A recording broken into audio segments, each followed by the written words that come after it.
Hey guys, this is Echo Soundworks with ADSR, and you're checking out a production tip and trick tutorial video. You'd think I'd be able to say that by now.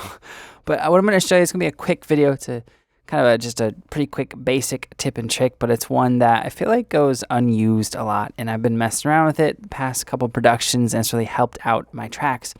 And the idea is all centered around layering another transient or attack stage of another sound with an element in your mix. Could be a synth, could be a bass, could be a drum, could be really anything.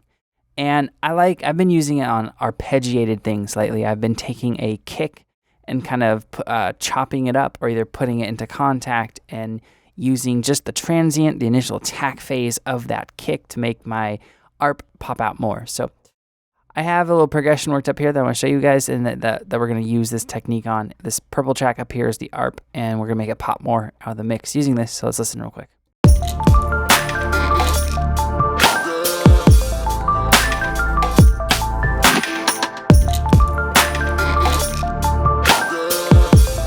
All right, you get the idea.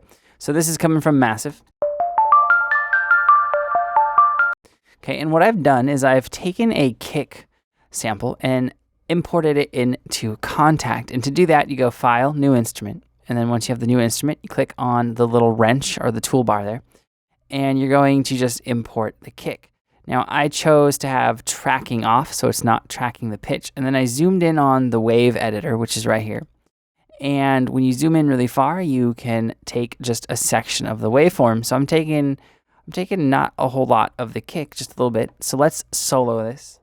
Unmute it and solo it. Right? It's nothing too crazy. And I've EQ'd out a lot of the low frequencies because it is coming from a kick. Okay? And when we layer that with the pluck sound, I'm going to turn it down a little bit so it's more accurate of how it would be in a mix.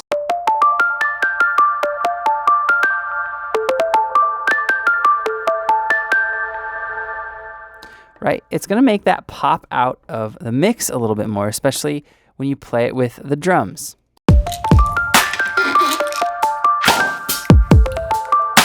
Now it's a little bit loud right now, but that's just so you guys can hear the effects. So let me turn it down a pinch and we'll play.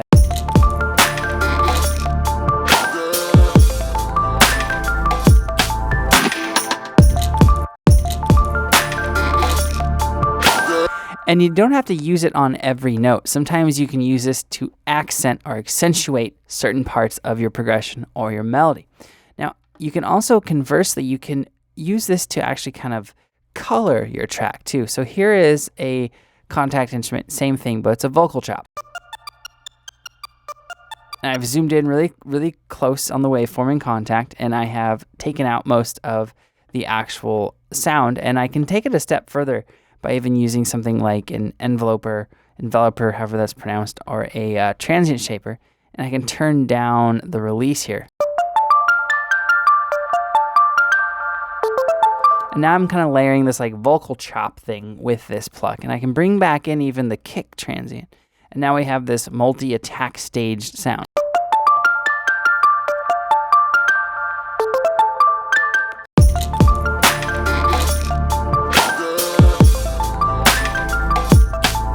Now, admittedly, this is a really subtle effect, but sometimes it's enough.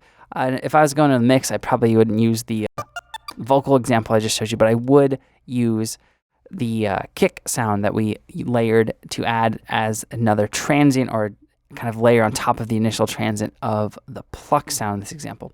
So if you guys haven't ever messed around with this, definitely check it out. It can be really, really cool on leads and even basses. If you have any questions or comments, let me know below, and I'll get back to you as soon as I can. Like I said at the beginning of the video, I am Echo Soundworks. If you're not subscribed to the ADSR channel, definitely do that. As always, thank you so much for watching. I'll see you guys next time.